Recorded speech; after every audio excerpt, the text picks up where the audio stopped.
హైదరాబాద్ లో TRS BRS కవిత మరి ఈ రోజు నేను పార్టీ నుంచి బయటకు వస్తా ఉన్నా, బీఆర్ఎస్ పార్టీతో నాకు సంబంధం లేదు అని ఆమె ధర్నా చేస్తా ఉన్నది. ఆమె ధర్నా చేయడం అనేది ఒక జోక్ అని చెప్పాలి మనకిది. ఇది ఒక పెద్ద మరి ఈ సంవత్సరానికి ఒక పెద్ద జోక్ అని చెప్పాలి. ఎందుకంటే 2004 తెలంగాణ వచ్చినప్పుడు నేను టిఆర్ఎస్ పార్టీ ఎమ్మెల్యేను, 4వ సారి గెలిచిన. మరి ఆ రోజు నాకు మంత్రి పదవి ఇవ్వలేదు. ఒక మహిళగా ఆ రోజు కవిత మాట్లాడలేదు. మరి మహిళకు మంత్రి పదవి ఇవ్వలేదు అని అడగలేదు.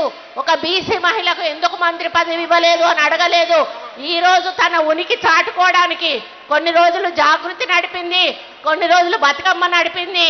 ఈ రోజు తన ఉనికి చాటుకోవాలంటే బీసీ నినాదం పెట్టుకొని మాట్లాడుతూ ఉన్నది. తల్లి నువ్వు మాట్లాడితే అది దయ్యాలు వేదాలు వల్లించినట్టుంటది. దయచేసి నువ్వు బీసీల గురించి మాట్లాడి బీసీలను అవమానపరచొద్దు అని చెప్పి నేను ఈ కవిత గారికి ఈ వేదిక మీద నుంచి సూచనలు ఇస్తా ఉన్నాను.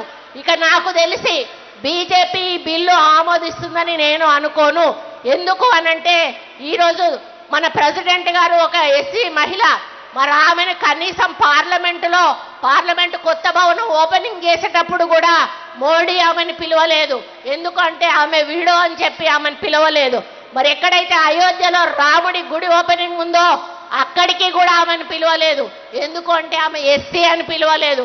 అంటే ఈరోజు నరనరాన బీజేపీలో కులాల యొక్క రక్తం యొక్క మరి ఆలోచనలు పాతుకుపోయి ఉన్నాయి. అంటే ఇంకా ఎస్సీలు గుళ్ళకు రావద్దు, మరి విధవలు కొన్ని శుభకార్యాలకు రావద్దు అనేటువంటి మెంటాలిటీ ఈరోజు వాళ్ళల్లో ఉన్నది. అటువంటి వాళ్ళు బీసీలకు న్యాయం చేస్తారనేటువంటి నమ్మకం నాకు లేదు. కానీ